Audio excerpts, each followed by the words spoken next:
We'll call the November 14th council meeting to order. Chief Huntley, would you give the invocation, please? Yes, Your Honor. Dear Heavenly Father, we just thank you for today, Lord. We thank you for everyone that's gathered here tonight, Lord. And we just ask that you comfort and watch over those that are struggling this evening with whatever it might be. We just ask that you watch over this city and just make sure that all the decisions that are being made are best for everyone in this room and throughout our community. Lord, we just ask that you watch over those that are watching over us every single day and night. In your name we pray. Amen. And Chief Hawkins, would you lead us in the pledge? I pledge allegiance to the flag of the United States of America and to the republic for which it stands, one nation under God, indivisible, with liberty and justice for all.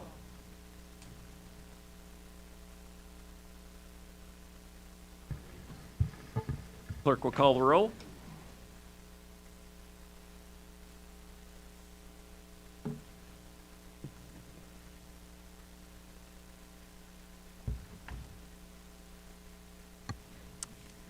Enzer, Present. Taylor, Blankenship, Armstrong, Present. Blair, Present. Heckmaster, Snow, Present. Eliff, Here. Cossey. Here. We'll move on to reading and consideration of minutes of the previous meeting. Mr. Ellis. Your Honor, I move that we approve the minutes of the October 24th, 2023 meeting. Second. I have a motion and a second to accept the minutes as written. Any discussion? All in favor say aye. Aye. Opposed? Motion carries. All right, we will move on to public comments. Anyone wishing to address the council, step to the podium, state your name and address and your business. We'll keep this to 5 minutes, please. I'll go first. Hi, I'm Janice Schramm.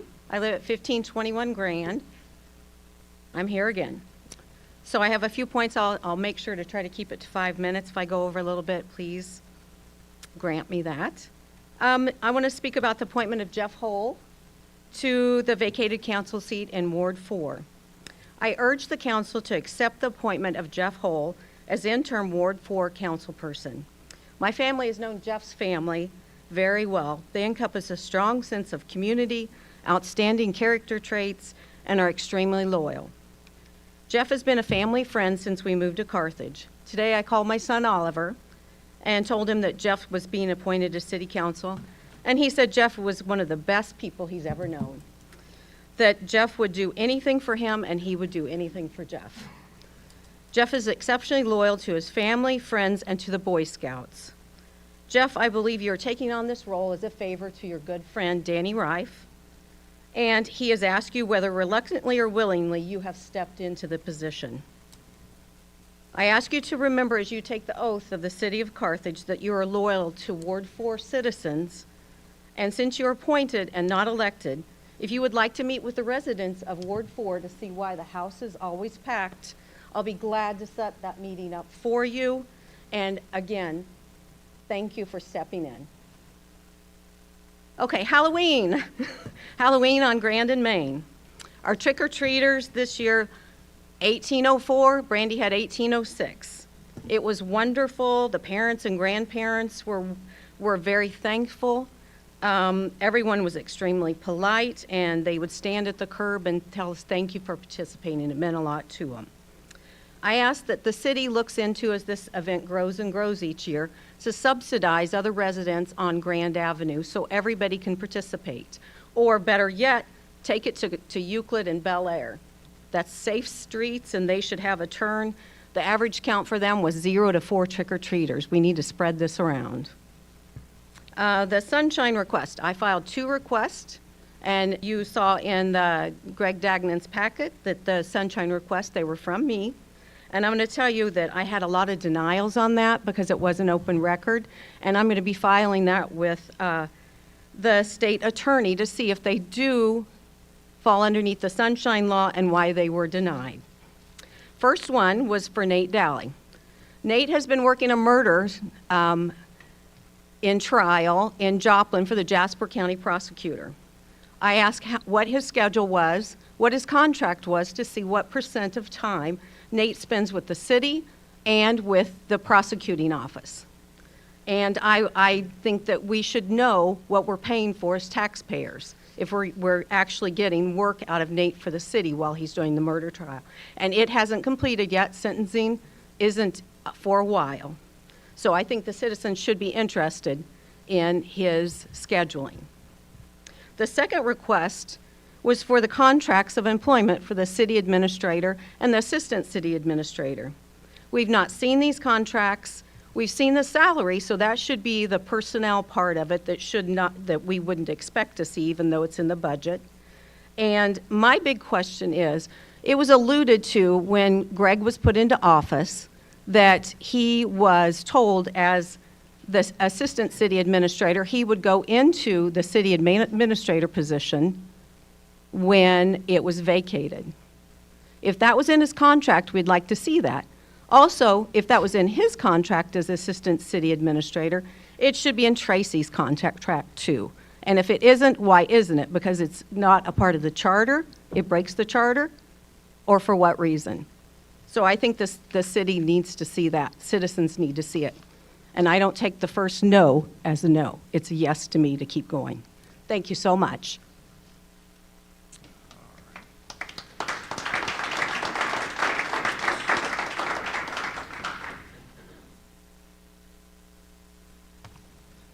Good evening, Mayor, council people. I'm here tonight to speak briefly about a couple of things. One has to do with the vacancy on the city council. I note that the agenda indicates that the mayor is going to make an appointment tonight. And I'd just like to bring your attention to Charter Section 3.6. The mayor does not have the power to appoint a city council person. The mayor, if I read that for you, the mayor shall recommend a person to fill the vacancy. The council, by a majority vote of the remaining members, shall appoint a qualified person to fill the vacancy. And it goes on to talk about in case of a tie. So I assume that that means that it would be permissible for a councilman to make a nomination from the floor in addition to the recommendation by the mayor. I know it hasn't been done that way in the past, but that's what the charter reads. That being said, I want to commend Mayor Reif for his recommendation of Jeff Hull. I've known Mr. Hull for many years, primarily through scouting. Jana already hit a lot of his highlights, and I believe him to be an honorable person that will take his responsibilities seriously and do his homework, which I know is considerable, having been on the council.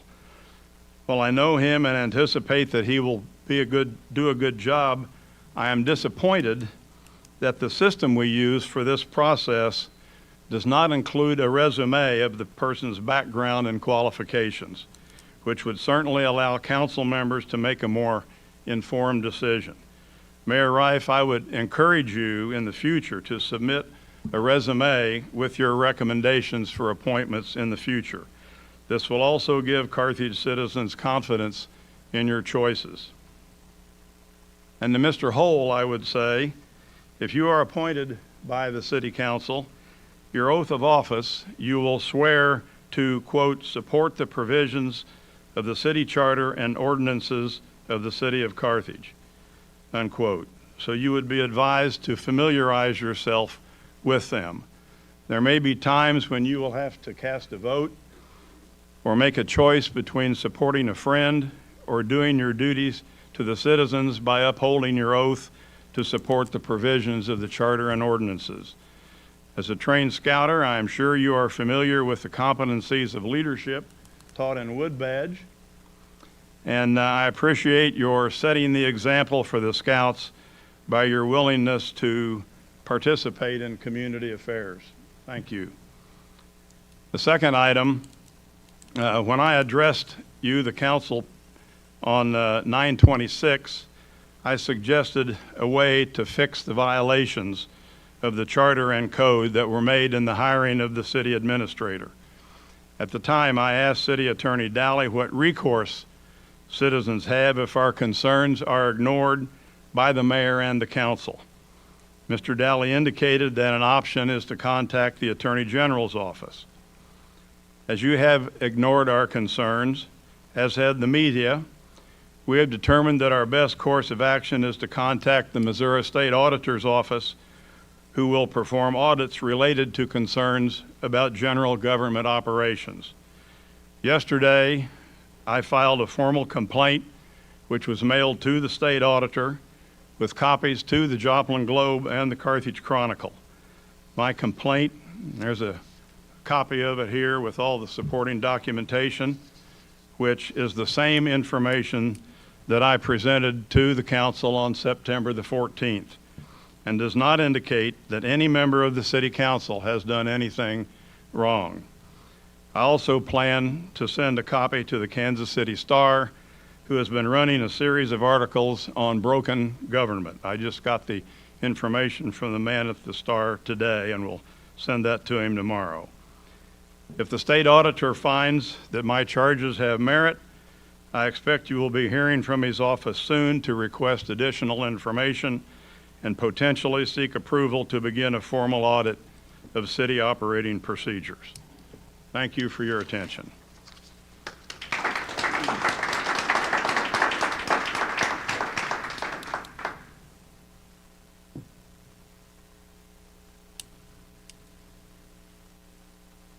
All right, I guess we will move on to report of standing committees. Budget, Ways and Means, Chairman Snow. Thank you, Your Honor. Budget Ways and Means Committee met last night in council chambers. We had several items on the agenda. The first item on the agenda was a purchasing proposal from Carthage Hardware. It was explained to us that we put out an RFP, and no one other than Carthage Hardware met the requirements or the guidelines of the RFP.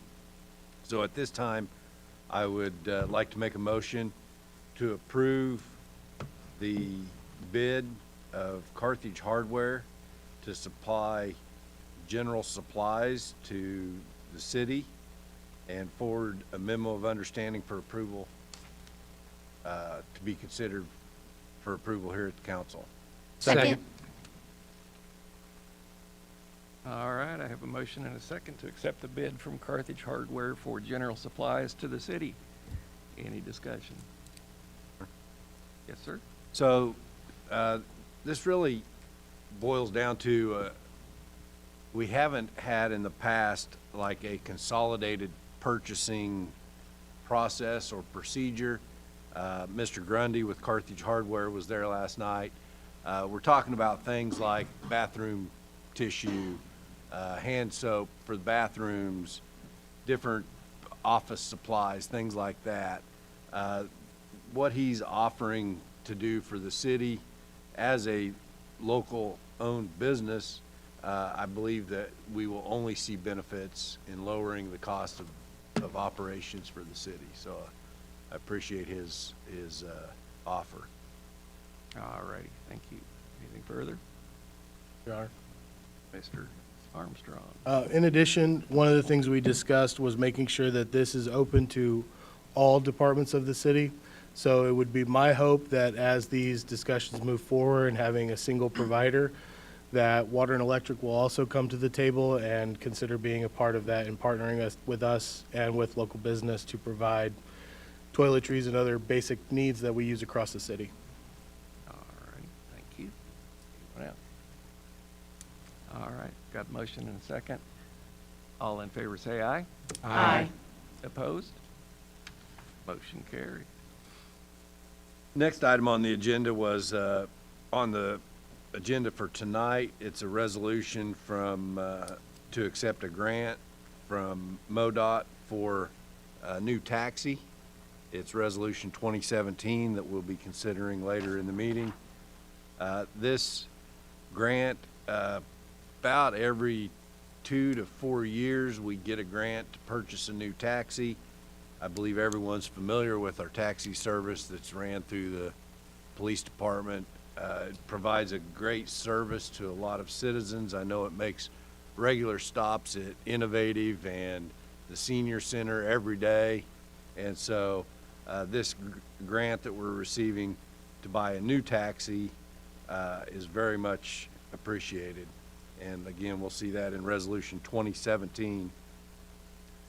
The next item we discussed was a contract with ClearGov, and that will be for software for budgeting, and it does connect with Encode that we currently use for the financial transactions in the city, and it will help us be able to consolidate the information into a budget so that we can get a budget packet when it comes time to budget. So at this time, I'd make a motion to forward a contract with ClearGov for approval.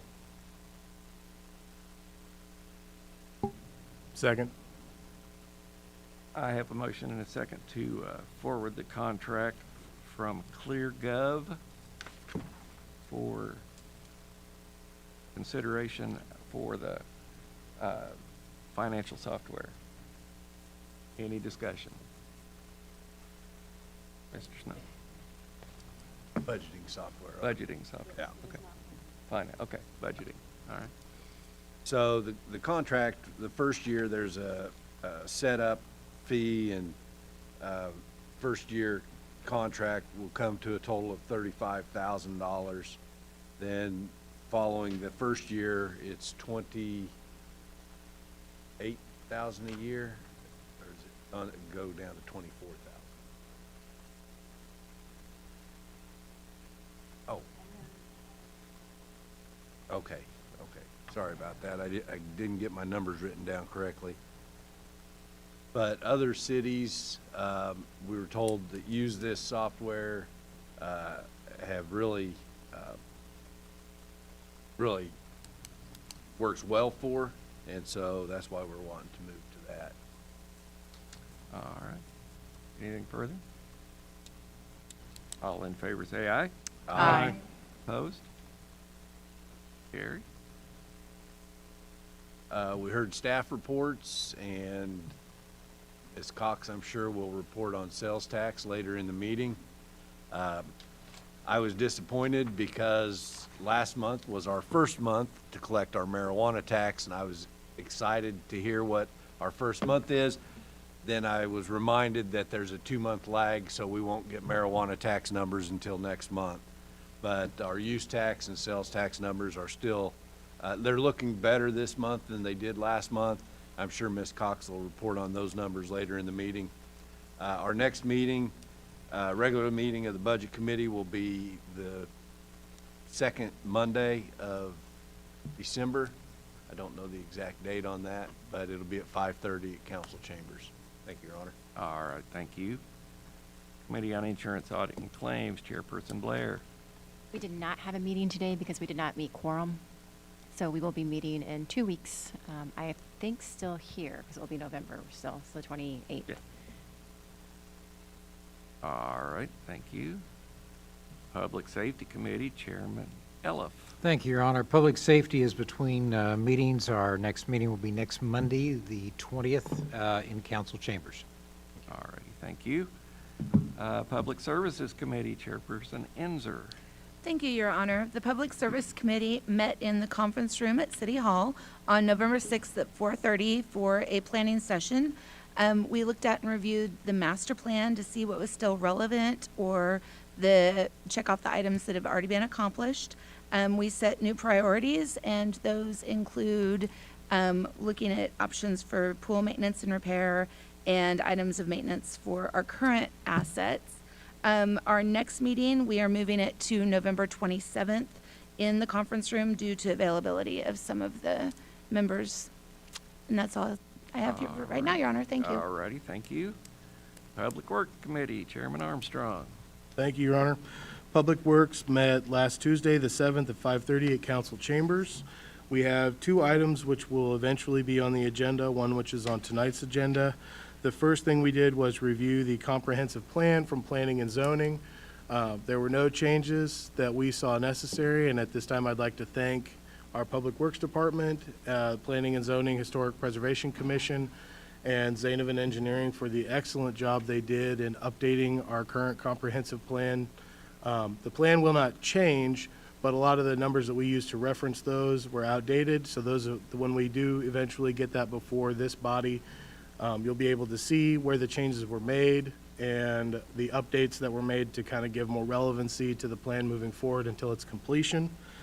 But like I said, that will not be on tonight's agenda. We're taking our time with that. This has been a long process, several years to get to this point, so we will eventually get there.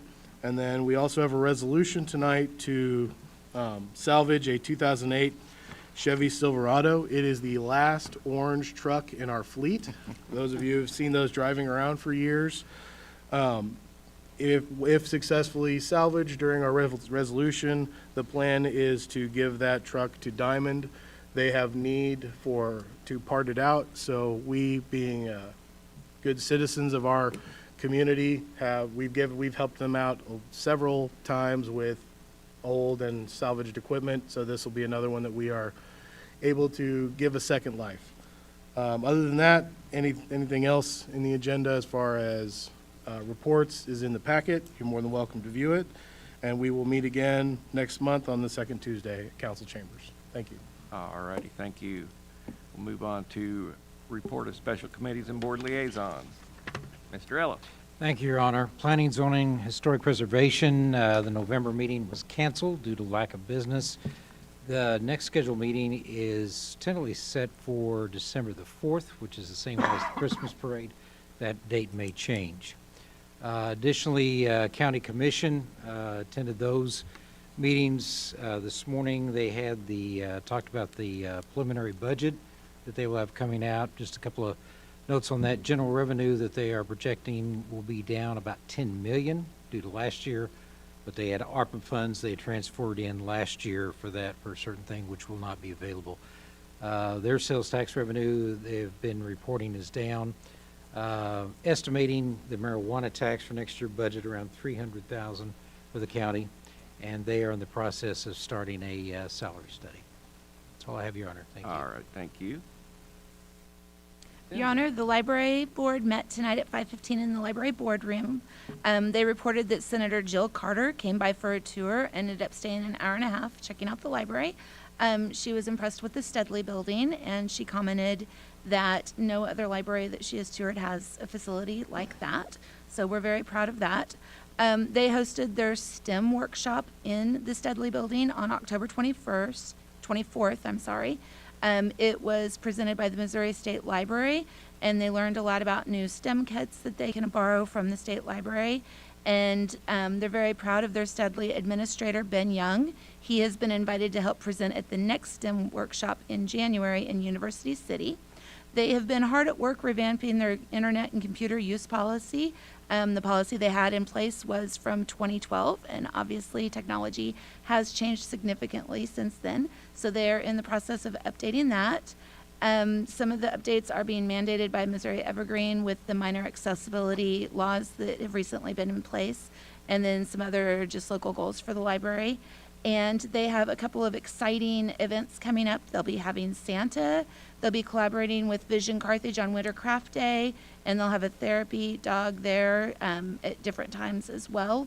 And you're welcome to check out the Facebook page, or they have paper copies of their calendar available in the library.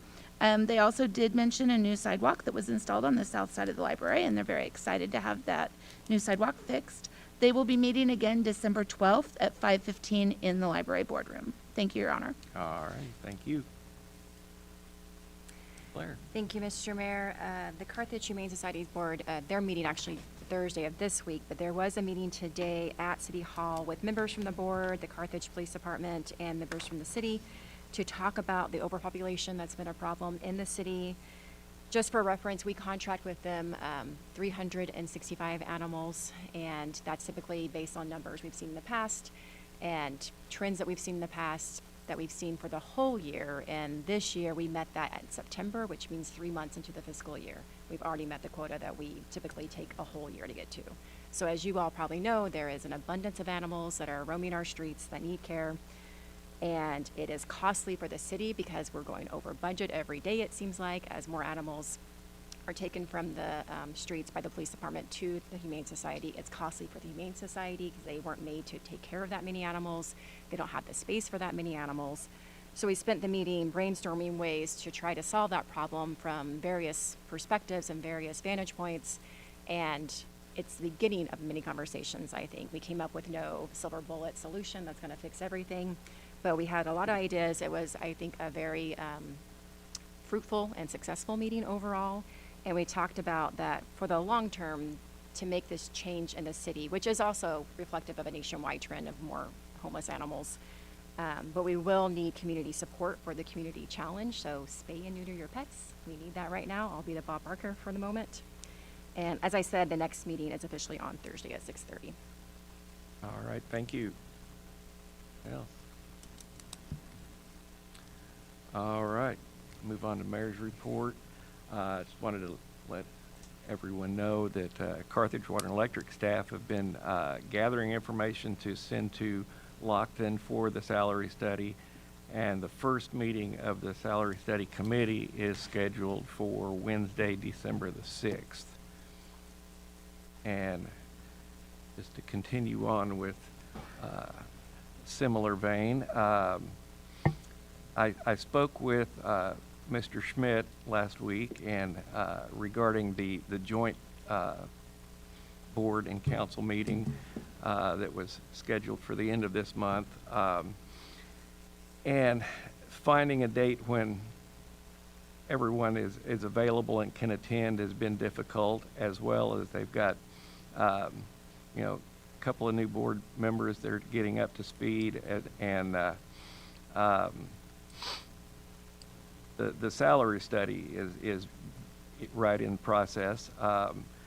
So at this time, I think we'd like to kind of postpone that meeting until a little bit better time when there are less things going on. So we will take a look at that once the salary study is done, to come up with a time when everyone can meet and is available, and we can get everyone together. And other than that, that's all I've got for this evening. Move on to reporter remarks of council members. Mr. Armstrong. Thank you, Your Honor. I would just like to report that the council chambers have grown, that we have had several walls knocked out. It's coming along very nicely. Construction is moving along. A lot of that is being done by some of our public works team. They're doing a great job. Some of the walls will be repainted. We will be able to accommodate a significantly larger number within the council chambers when we move back. And I would also like to report that we have 54 in the audience tonight, and with our new council chambers, once that gets revamped and those walls get fixed and the ceiling gets put back in, we will be able to accommodate close to double that. Great, thank you. Anyone else? Ms. Cossey. So I have a couple of questions. I've received several calls over the last week or so, and I'm hoping that that Mr. Daly can shed some light on this, because I'm sure that if this had not been approved through the city, this would not have appeared in the paper. But I have received some calls from citizens expressing concern over the dual role of Mr. Daly acting as city attorney and assistant prosecutor, and I'm just hoping that maybe either Mr. Daly or you could shed some light on that and the timing.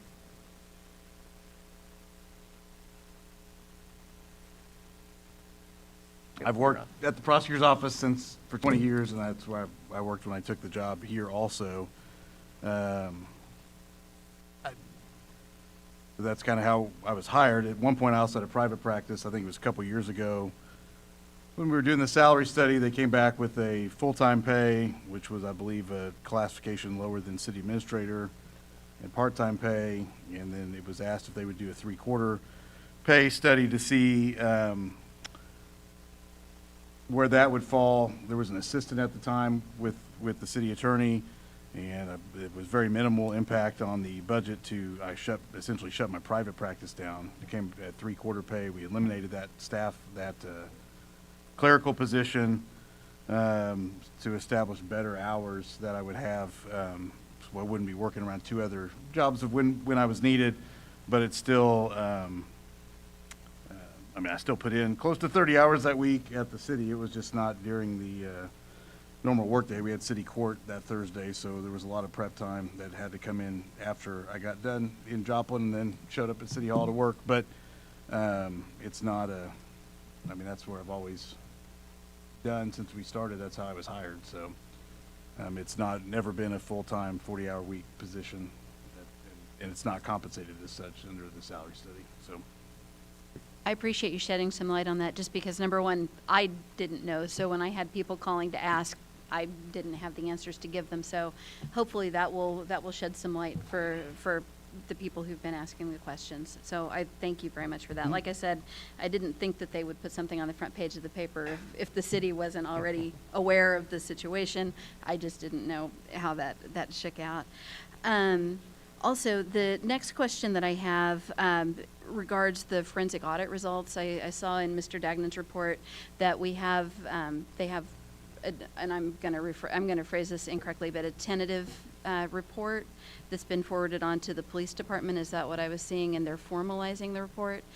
So my first question is, number one, why the city council has not seen a copy even of the tentative report.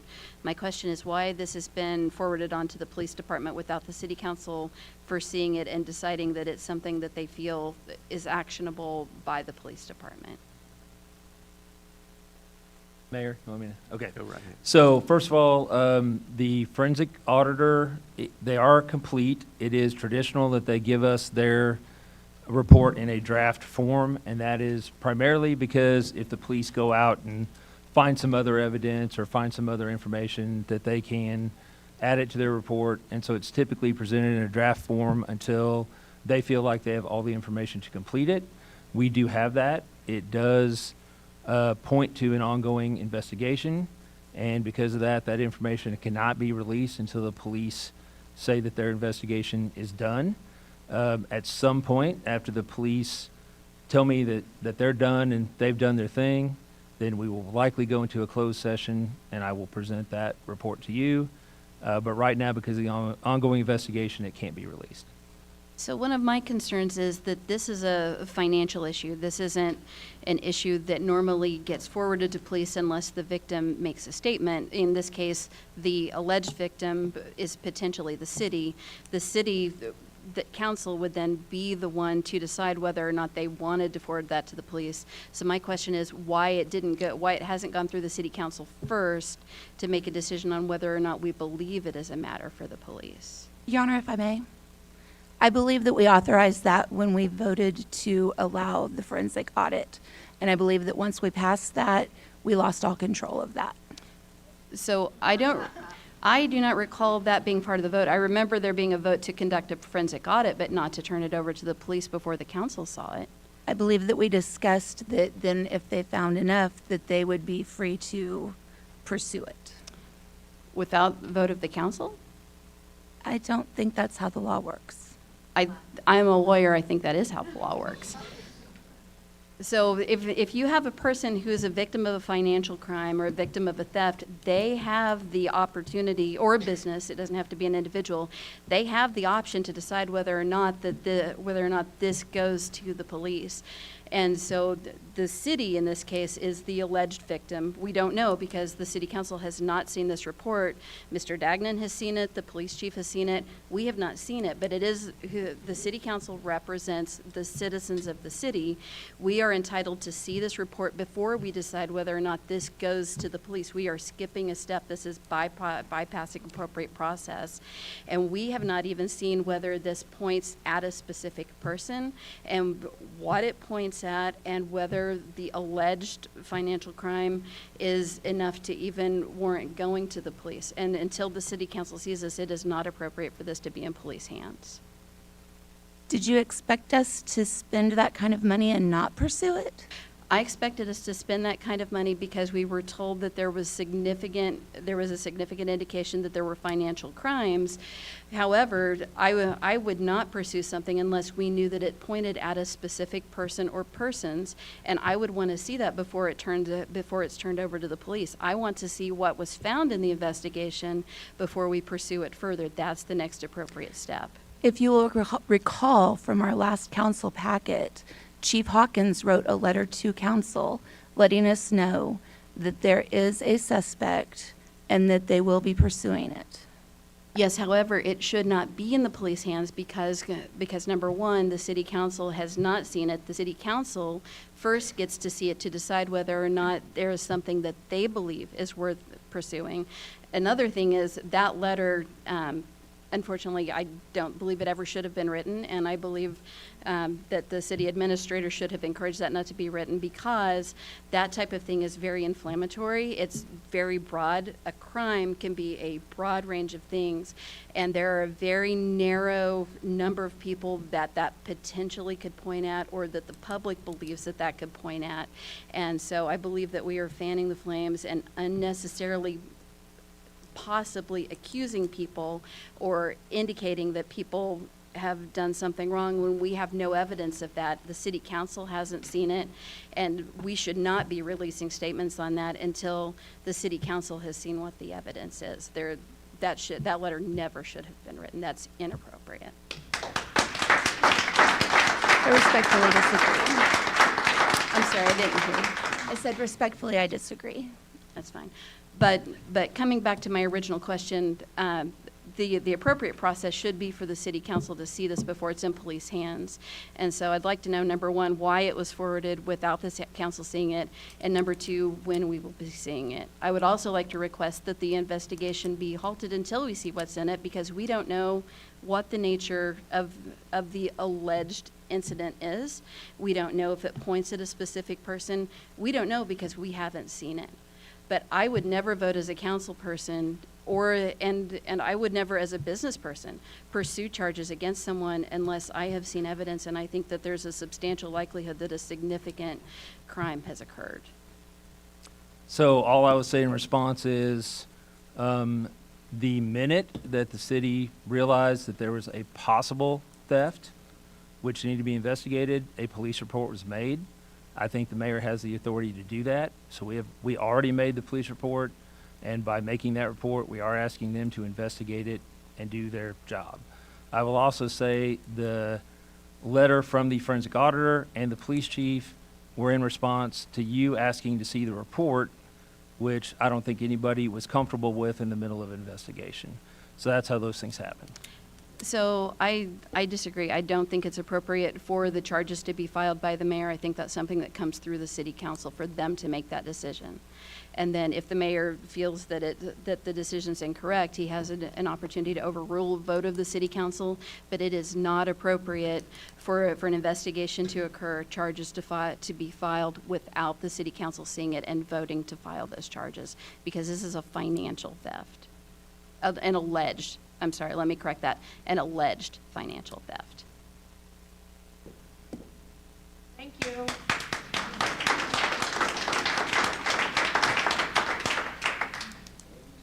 And then I have the third thing, and then I think I'm finished for the evening, on a completely different topic. Mr. Dagnan, could you please, because you know a lot more about this, most of this occurred prior to my time on the council, I've had a lot of questions about the CID. Could you please fill us in on the situation with the Peachtree CID? Do you just want me to talk about what's currently happening, or do you want me to go back a little bit? I would appreciate it if you would give us the background and then where we're currently at. Okay. So CID was created many, many years ago in the Peachtree District. It was not, so a community improvement district basically allows the state to charge an extra tax. That tax goes back to the CID board, and then the CID board is supposed to take that money and put improvements into the community. And so that CID was not initially very successful. And so even though the tax was being charged, the businesses weren't built as planned. And so initially, it wasn't very successful. In 2018, we had this CID there. I'm pretty sure it's 2018. We had the CID there, and we wanted to kind of hit the reset button, start again. I say we, I don't think anybody in this room was maybe on the council at that time. But anyway, well, no, that would have been, okay. Yeah, some people would have been. But anyway, that's just beside the point. So we kind of hit the reset button, let them start over. They agreed to to take that tax money and pay for part of the light there as you're entering on Fur Road, as you're entering the Peachtree CID. So it was going to be, we were going to pay for some of that traffic light, MoDOT would pay for some of it, and the CID would pay for some of it. They made a couple of payments, not very many, certainly did not fulfill what they promised that they would pay. And so when I came up to City Hall, it was one of the things everybody talked about was the CID, and is there a way to fix it? Is there a way to do something about it? And so we met with the president of the CID. We tried to do some different things to kind of hit the reset button on the CID because it would be valuable for the community if it was functional. We really could not get anything going on that. We really couldn't get it working. And I do want everyone to know the city has no control. We are not getting this money. We don't have anybody on the board. We have no control of how the CID works. It's supposed to be governed by a privately appointed board, and the DOR sends the money directly to them. And so at this point, we do have a property owner that's building in the CID that is willing to take it over and try to use that money for the good of the community. We researched it honestly as much as we could to the best of our ability to figure out how to switch it over or change it, rather than us, basically, not fully understanding how it works or try to figure it out.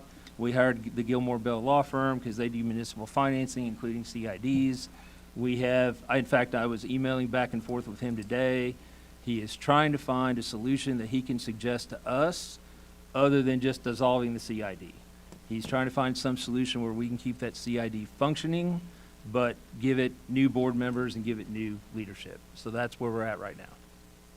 And so since the funds have been collected, it's my understanding, and please correct me if I'm wrong on this, because I don't want to make a misstatement, but it's my understanding that an extra 1% sales tax was charged to all of the businesses that were operating in that district, and that it was collected by the state, and then checks were issued to a bank account, as far as we know, and none of that money has come out.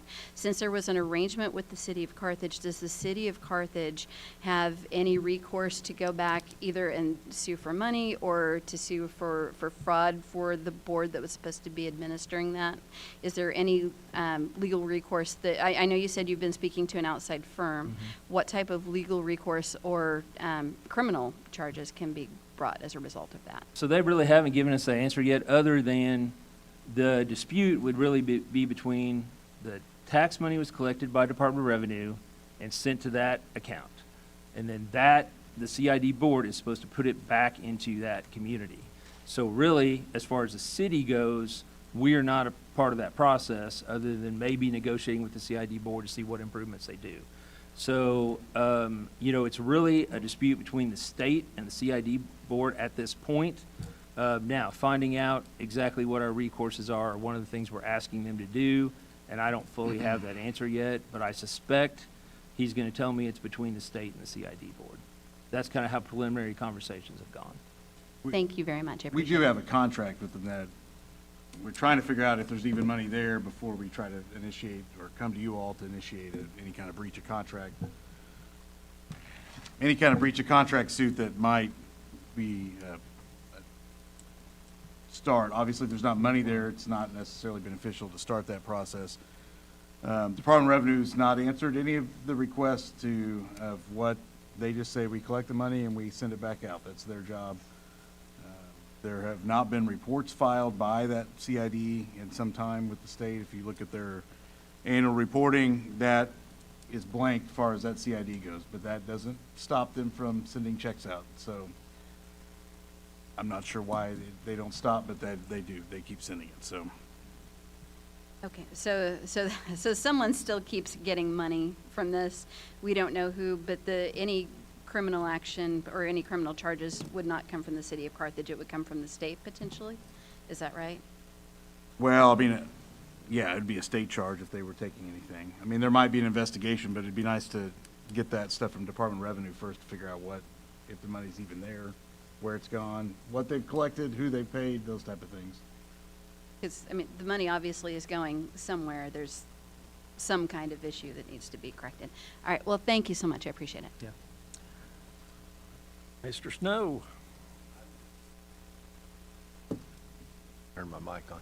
I would just like to clear up some chatter that I saw the other day that really surprised me, because we have talked about railroad bridges at different times on the council. There are no plans at this time to demolish the Oak Street Bridge. I'm not sure where those rumors came from or where the information came from, but there are no plans at this time to demolish the Oak Street Bridge. Thank you, Your Honor. All right, thank you. And if I could add, it's owned by the railroad. owned by We the wouldn't be the railroad. ones making the plans anyway. Right. All righty, thank you. We will move on to administrative reports. Mr. Dowling. Thank you, sir. I did talk with Zeb, because they've received some things he contacted me regarding legal aspects of the road repairs.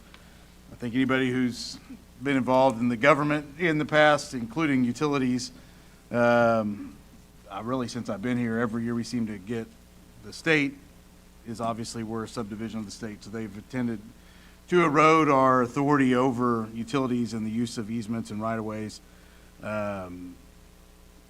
Gas company's gonna be here for a while. They're in charge of repairing that once they're done. I think there's been issues with potholes and the road crews trying to, as those come in, contact the gas company,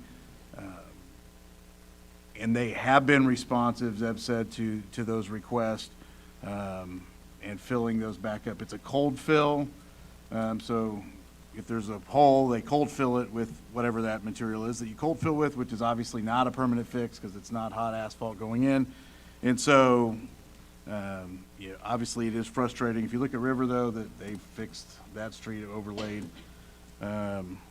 They're going to be here. They're not just in Carthage. They're they're putting all new lines in. I think it's the whole main line through the entire city, as well as in Webb City, Joplin. At least I know those two also. So I know it's, legally speaking, it's not a whole lot, and I think we've all been kind of frustrated at times with what the utilities are able to do, and I think we've had conversations in the past with even Water and Electric with utility poles and telephone companies and what they're able to do and not do. But we've really lost, over the years, a lot of control over that by way of state legislation. So we're kind of at their mercy, although they have been somewhat responsive when Public Works knows about the issue. As far as, I'll let Bill go, but it's, as far as police investigations go, I don't believe the council has authority to dictate how the police investigation, and it is, as far as, and we deal with this all the time, as far as victim crimes go, it's the investigation decisions up to the police department and the charging decisions up to the prosecutor. I've prosecuted crimes where we've had drop charge affidavits, things like that before, even when the victim didn't want to proceed if you've got witnesses. So that's not the end all as far as that goes, but I think Bill can probably better address the investigation side of that. We have, the CID, I think I sent some requests to the Department of Revenue this past week, again, asking for some information, although I haven't heard anything back. We did track down a bank account where we had been previously paid a check back in 18 or 19, and hopefully there's two Peachtree CIDs on the Department of Revenue's list, so it's hard to figure out which one's which. when you get their identification number, because it's not on the final report, which is easy to tell which one's not been reporting. But that one doesn't have the ID number for the CID, so that's hopefully going to get through, although there is somebody who's willing to take over that CID, which is why I think that, I mean, I guess the council, if they want to terminate it, we can do that. There is a procedure, but then it would require all the landowners to get together and constitute that if they wanted to do it in the future. I think somebody, at least a couple of landowners, I think would be willing to take over that board now. But they have to force that issue to elect a new board. And hopefully, if that's what they want to do, they get that done. That would be good for them. I have spoke with Spencer Fane. We're trying to set up a phone meeting to discuss what to move forward as far as what we can do with MoDOT and their railroad division, as well as the Public Service Commission with the bridges that we do have left that go through the town across the railroad easement. Unfortunately, I think it's nice to know that it's not being torn down. We do know that, at least as far as that goes. It is a wooden bridge that's 100 years old. And even when we were looking at replacing that 15, 20 years ago, I think is when the first designs came through. I mean, if you've driven over it, which we all have, that's not the code anymore. And so as far as MoDOT approving anything there, one of the big problems that we have with the walking over it now is that, you know, once you crest the hill, you can't see anybody over it. That's not safe, and so that won't be, at some point in our lifetime, it probably won't be there. And hopefully there's a new bridge there that continues Oak Street. I think we need a bridge on Route 66 there. But that bridge, as long as we keep, I think, is talking to MoDOT and Jason, and we've tried to do that with, I don't think we've had any enforcement issues in a while, but try to keep weight off that bridge, which will prolong its life as long as you keep the weight down.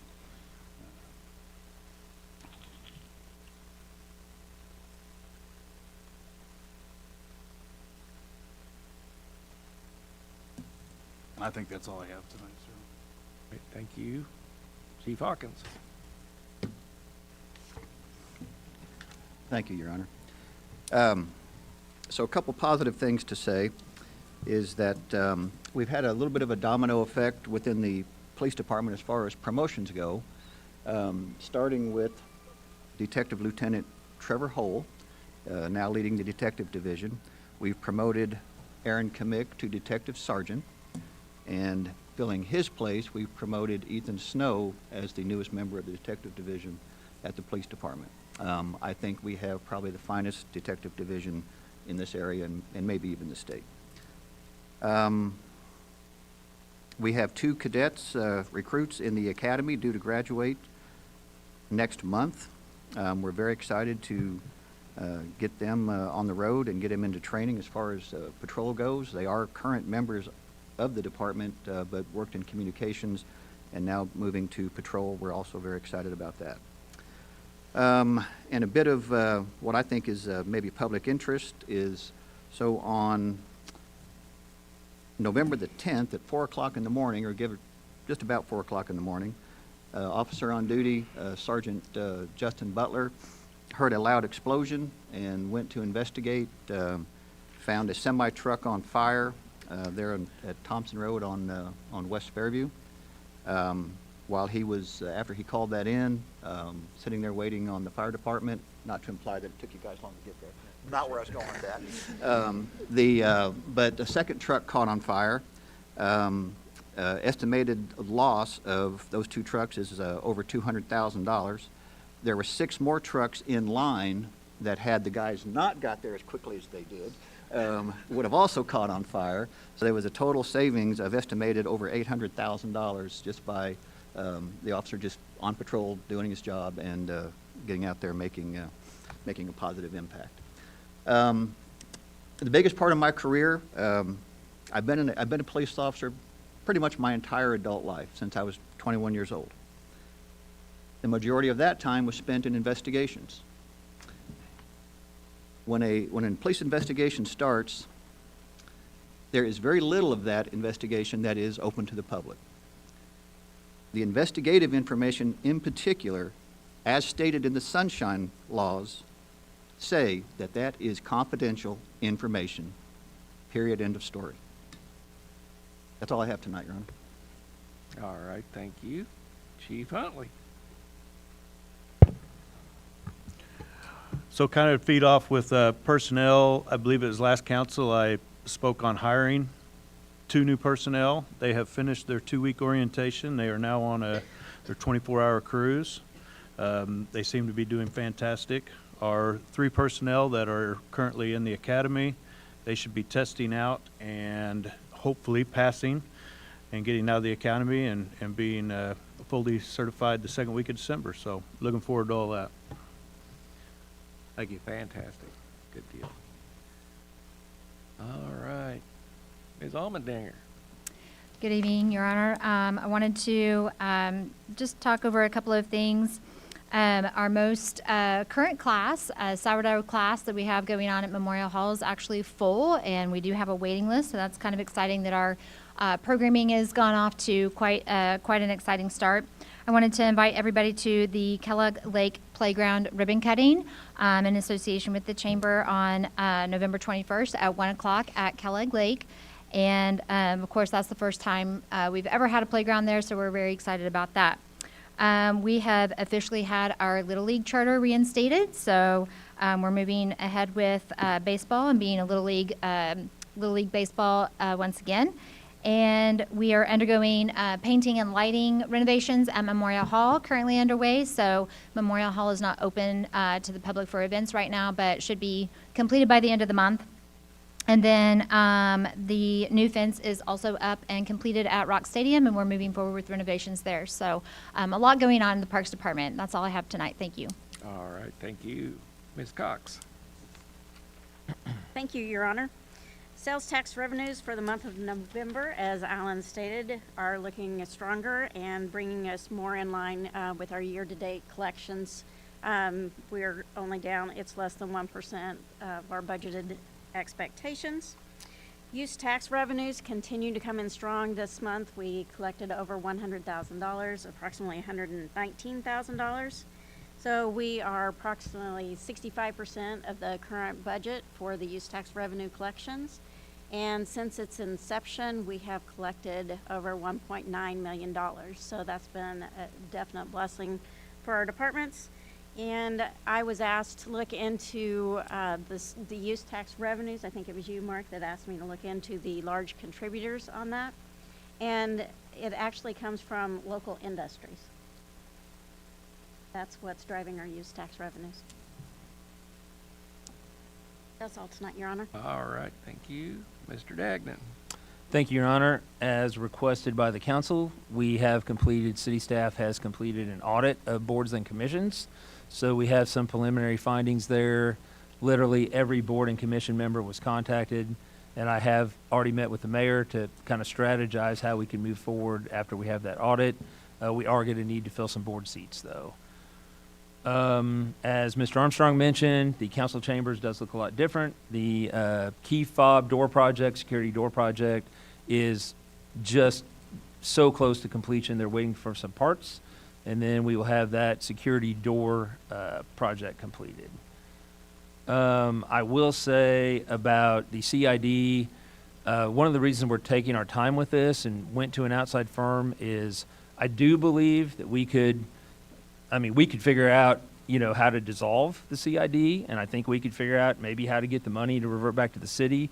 But, it's only successful for the city if the CID continues. So that's why we're really taking our time with that, because we really want the CID to continue in that area so everybody can benefit from it. And so I think dissolving the CID, while, it is an option, but I think it's a last option. I think we really should try to keep that CID going, particularly since we have someone in that area that really wants it to continue and wants to be the CID chair. As talked about today, you guys will see the MOU for Carthage Hardware, the contract with ClearGov, and the comprehensive plan in the next council packet.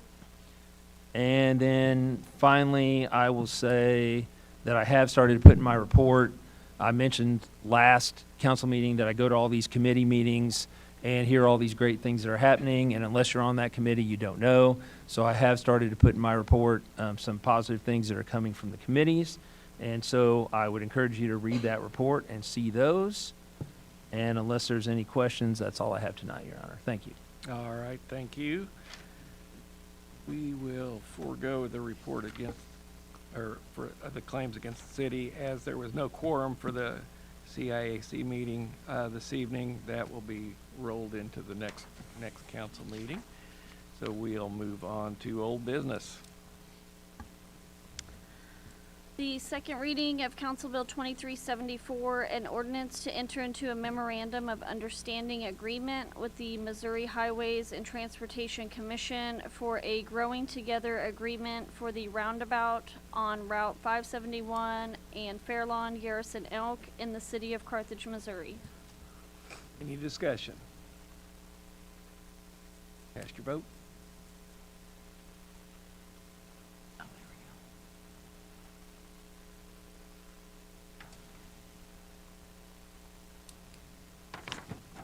Are we not getting? Oh.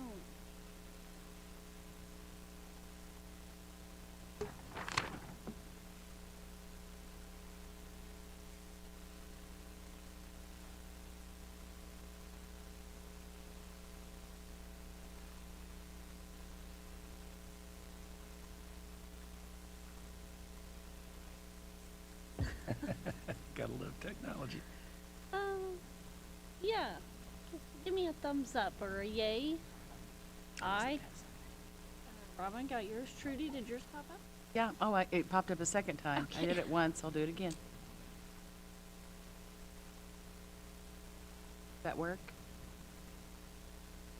All right, council bill passes.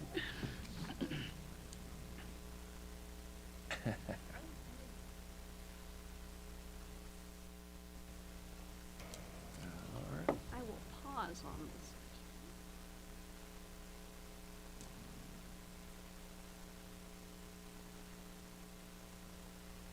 this. Okay. The second reading of Council Bill 2375, an ordinance to amend sections of Chapter 13 of the Carthage Code by adding a section for loitering in the city of Carthage, Missouri. Any discussion? Cast your votes.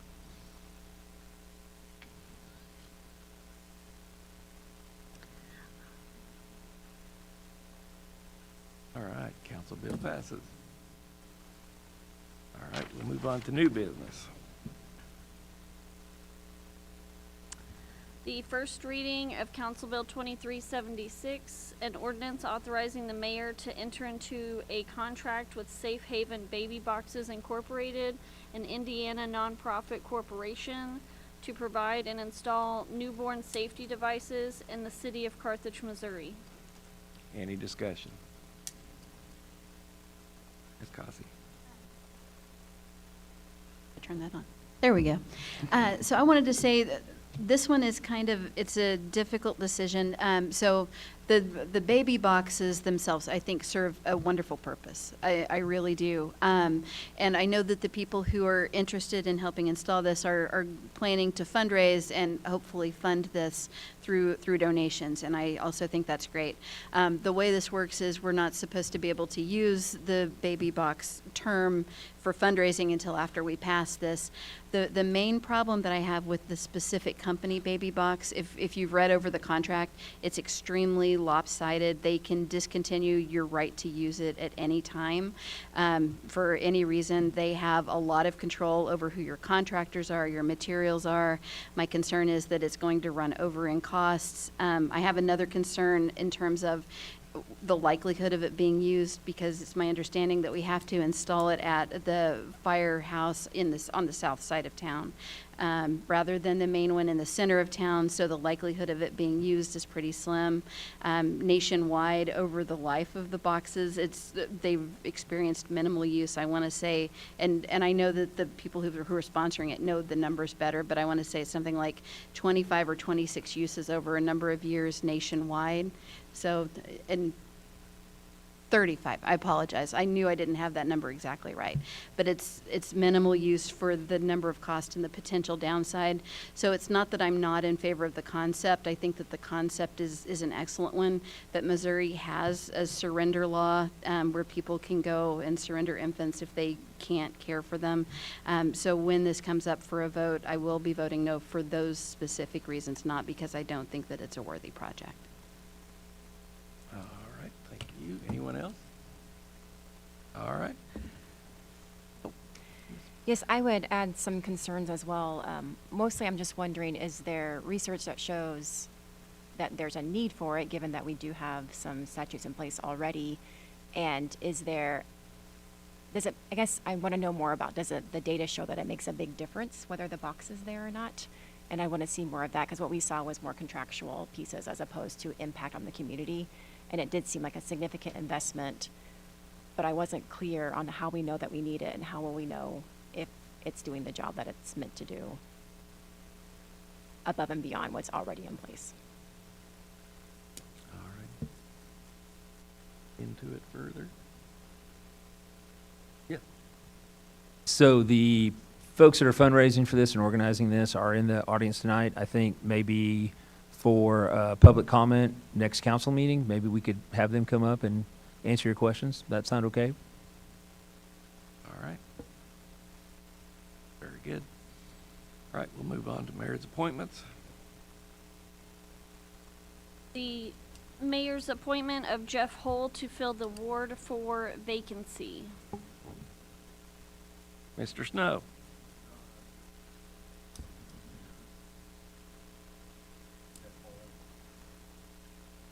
Second.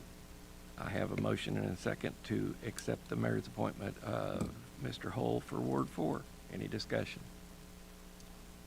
All in favor say aye. Aye. Opposed? Motion carries.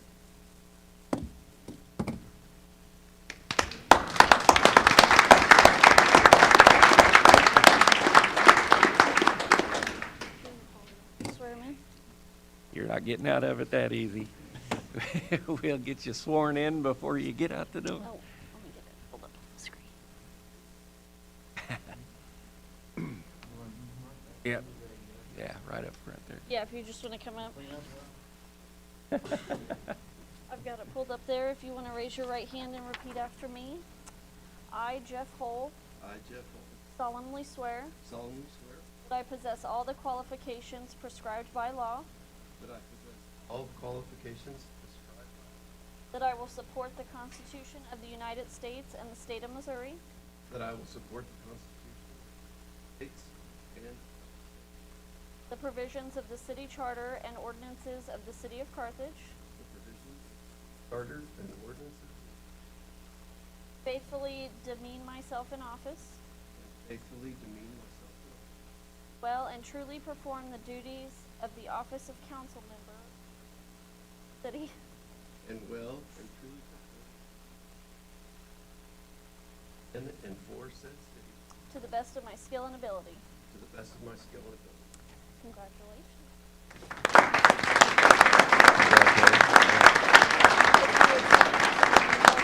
You can take a seat.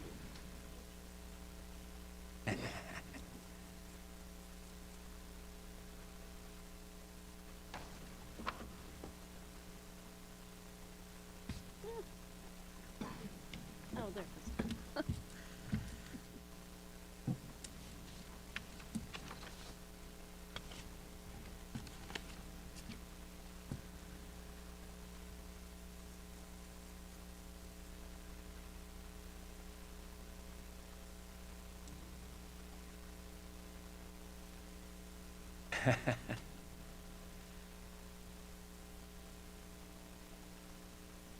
Where is it? No, but where does it go when it goes off that side? Want to move on to the approval Yep. committee? Yep.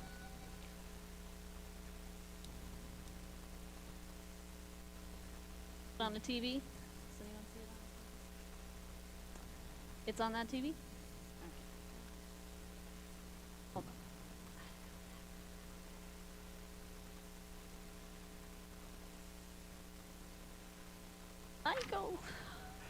It's up there.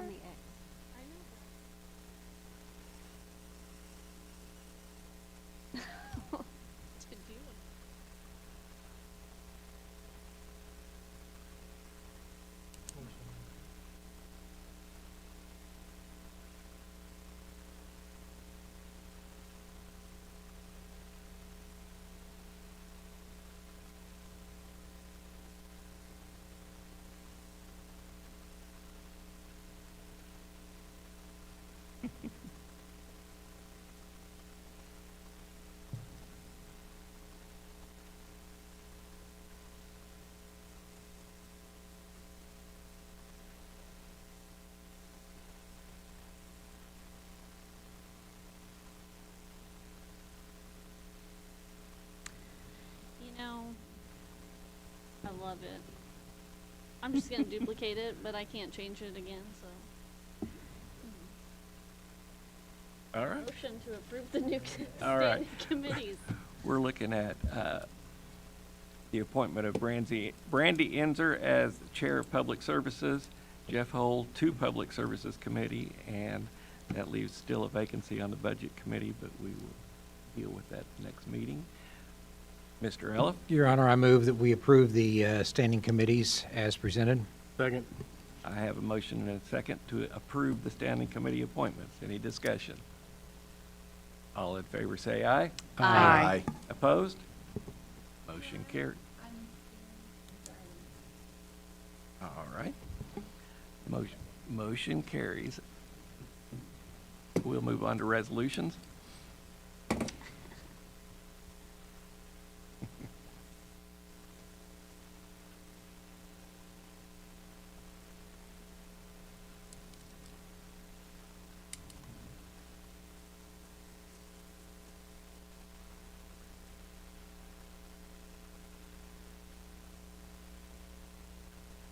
Just needed a break. Resolution 2016, a resolution approving the declaration as surplus to the city's needs and authorizing the disposition of certain public works equipment. Mr. Armstrong? Your Honor, I motion that we adopt Resolution 2016. Second. I have a motion and a second to adopt Resolution 2016. Any discussion?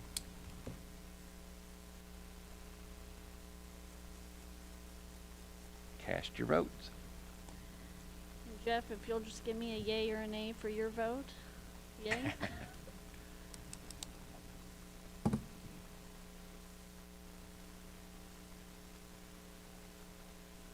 It's really 8-0. 8 to 0. Resolution stands adopted.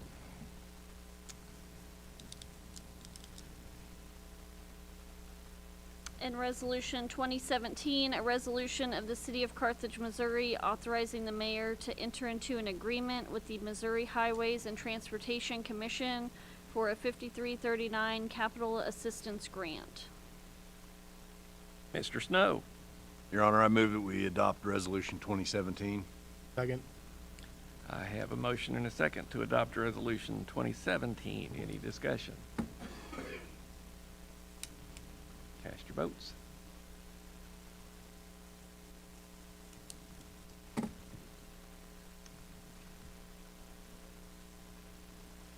Resolution stands adopted. That concludes our business for the evening. Any closing comments, Ms. Cossey? So just a couple. So first, I want to rebut something that Mr. Dally had mentioned when he was making his comments. He said that sometimes that a police department would pursue charges even if the victim chose not to press charges. That is true in some cases like domestic abuse, but usually not in financial crimes.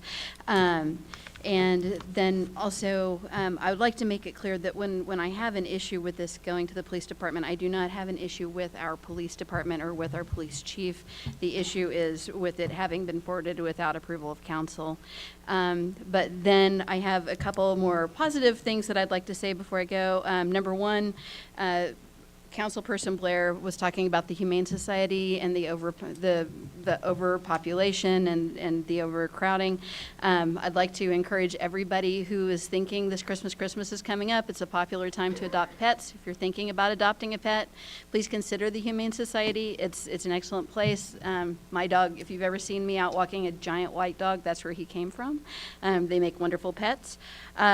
Also, I would like to remind everybody that the time to sign up to run for the city council is coming up. I thought it was December, but I think I saw November, so it is December 5th? Is it, or December 8th?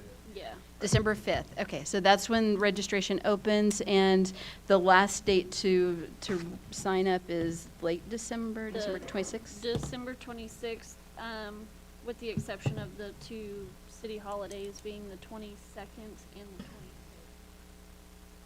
Okay, thank you very much. So if you're interested in running for one of the seats that's up for election, I would encourage you to do that.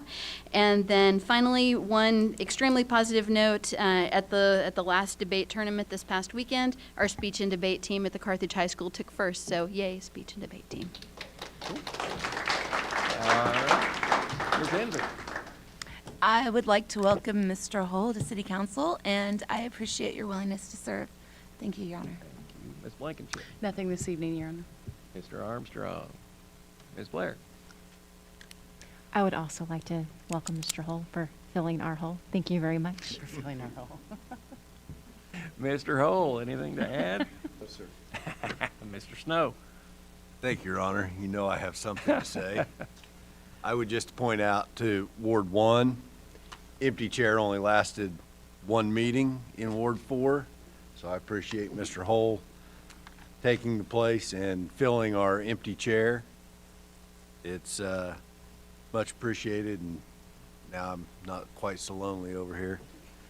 Also, Water and Electric is working diligently, the employees, to get Sparkle in the Park lit up again this year. I believe the lighting ceremony is early December, so we'll be seeing more on that. So looking forward to that. Also, 27th. Oh, 27th. oh, November. I'm sorry, you would have missed it. 27th, isn't it? That's, okay. November 27th at 6. Yes. Well, we have another meeting between now and then. No, we don't. We don't have another meeting, so thank you, Chuck, for clarifying that. Other than that, you know, it's a beautiful time of the year, and I want to wish everyone a happy Thanksgiving. You know, one of the things that I hear a lot from people that visit Carthage, that this time of year, the trees are beautiful. Carthage is a wonderful city.